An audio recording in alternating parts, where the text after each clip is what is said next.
का प्रभाव रहेगा।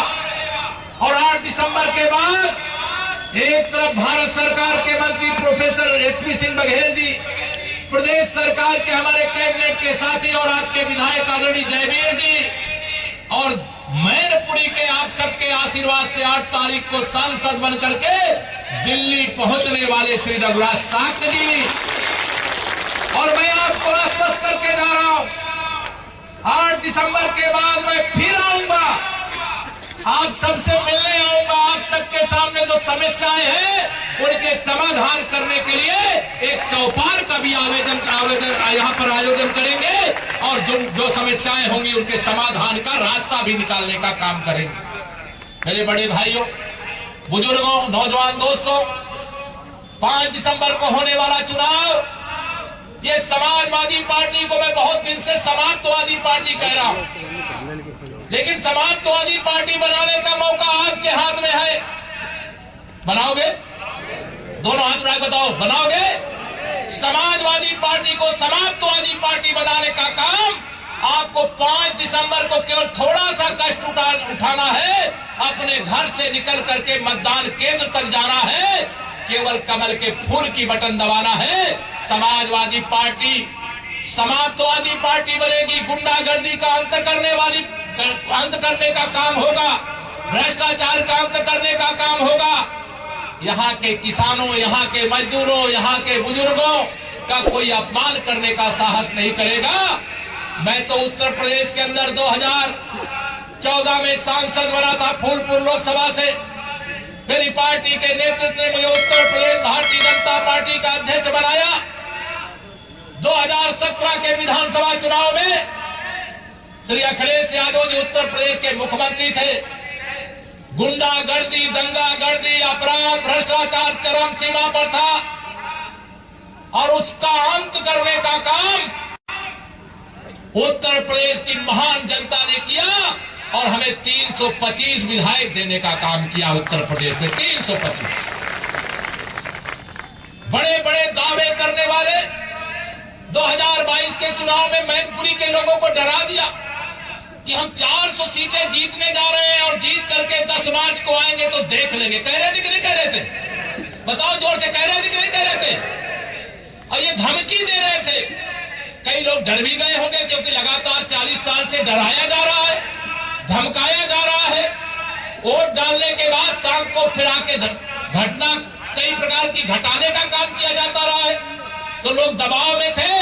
इसलिए हमारे 2 विधायक यहां से, एक आदरणीय जयवीर सिंह जी और दूसरे हमारे राम नरेश अग्निहोत्री जी, जीत करके गए।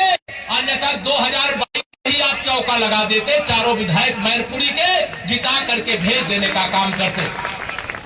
और ये चाचा भतीजे, आज इनके बारे में अभी इन्होंने एक बयान में पढ़ रहा था, अभी सोशल मीडिया पे चल रहा है, मेरे कई मीडिया के मित्रों ने दिखाया है।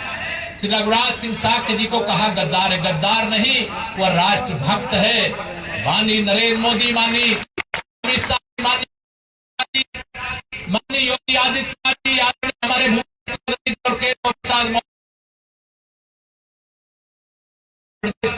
साक्य जी नहीं है।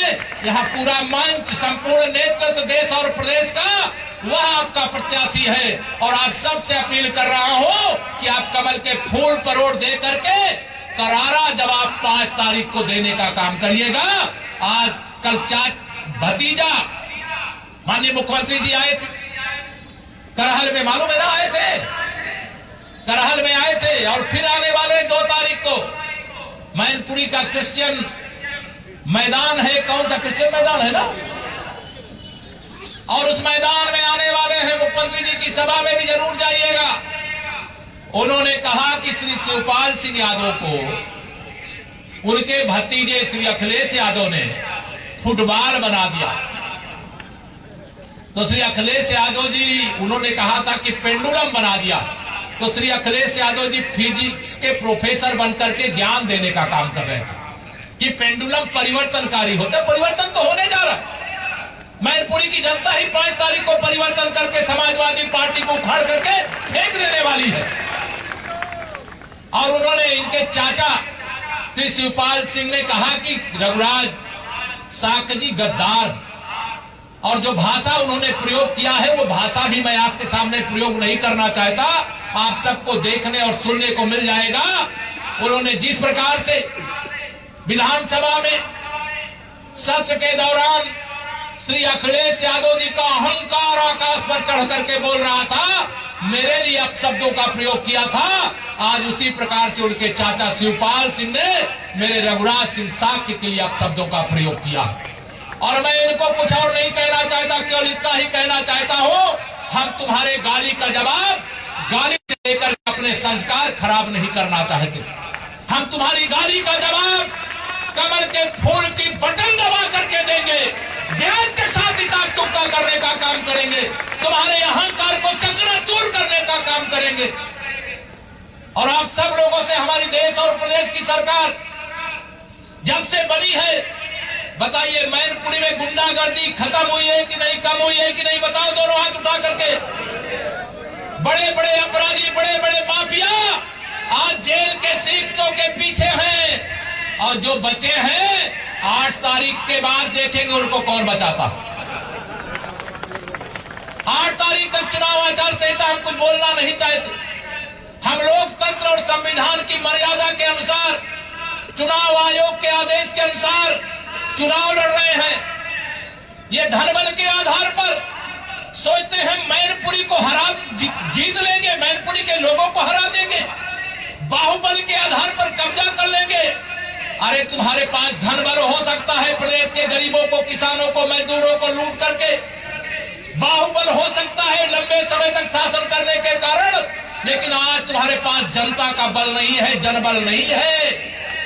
वह जनबल तुम्हारा समाप्त हो गया है। मुझे पता चला ये कह रहे हैं हम पैसे से खरीदेंगे, वो पैसे बांटेंगे। मेरे भाई बहनों, ये पैसा इनके पसीने से कमाया गया नहीं होगा। पहले तो बांटेंगे नहीं, चुनाव आयोग रोकेगा, लेकिन अगर कहीं पैसा बांट दे तो आपको ही लूट करके इन्होंने अपनी तिजोरियों में जो बंद किया होगा, आपको बांटने के लिए आएंगे। रघुराज साक्य जी के पास तो इतना पैसा होगा नहीं, आपको देंगे क्या? यहाँ के मतदाताओं को देंगे? आपको पैसा चाहिए कि आपको सुरक्षित भविष्य चाहिए? बताइए। सुरक्षित भविष्य के लिए रघुराज साक्य जी को वोट दीजिए, कमल के फूल पर वोट दीजिए। और एक बात ध्यान रखना, कमल के फूल की बटन दबाओगे ना तो एक गरीब के, एक किसान के, एक मजदूर के, एक नौजवान के जीवन को खुशियों से भरने का काम करोगे। और साइकिल की बटन दबाओगे ना तो आप सब जानते हो कि साइकिल ने अब तक क्या किया। समाजवादी पार्टी आजमगढ़ का चुनाव हार चुकी है, रामपुर का लोकसभा हार चुकी है, रामपुर की विधानसभा चुनाव भी हारने जा रही है। और मैनपुरी में कभी आप बताओ, इतने दिन से जब से चुनाव हुआ है, पूरा सैफई परिवार, पूरा कुनबा कभी हाथ जोड़े घूमता था क्या? दोनों हाथ बताओ उठा करके घूमता था क्या? ये बगुला भगत है, बगुला भगत। तालाब के किनारे ऐसे बैठा रहता है, प्रतीक्षा में कि चुनाव हो जाने तो फिर बताते हैं। इन बगुला भगतों से सावधान रहना। और यह भी चिंता मत करना, इस बार ये बूथ कब्जा नहीं कर सकते, मुझे पूरा भरोसा। और मतदान के बाद आप में से किसी को खरोच भी नहीं आने पाएगी, यह भी मैं आपको भरोसा देना चाहता हूं। अभी इनकी सुरक्षा, श्री अखिलेश यादव जी के चाचा शिवपाल सिंह जी की सुरक्षा में थोड़ी सी कटौती हो गई, तो कहने लगे श्री अखिलेश यादव जी की इनकी सुरक्षा वापस नहीं लेनी चाहिए। श्री शिवपाल सिंह ने क्या कहा था सरकार के पास आकर के कि मुझे मेरे भतीजे अखिलेश यादव से जान का खतरा है, और जान का खतरा है। सरकार ने जांच कराया, प्रदेश की सुरक्षा समिति ने जांच कराया, सरकार ने जांच कराया, प्रदेश की सुरक्षा समिति ने जांच कराया, खतरा देखते हुए उनको सुरक्षा दी गई। अब चाचा भतीजे एक हो गए तो खतरा बचा है क्या? बचा है क्या? तो इनको सुरक्षा मिलनी चाहिए कि समाप्त होनी चाहिए? वो उत्तर प्रदेश की विधानसभा के सदस्य हैं और एक विधायक के नाते जो सुरक्षा उनको मिलनी चाहिए, उसके बाद भी हमने वायु श्रेणी की सुरक्षा दे करके रखी है। अब इन्होंने अगर भ्रष्टाचार किया चाचा भतीजी ने मिल करके, अगर सीबीआई जांच कर रही है और जांच की आंच अगर इनके पास पहुंच रही है तो भारतीय जनता पार्टी पे आरोप लगाओगे।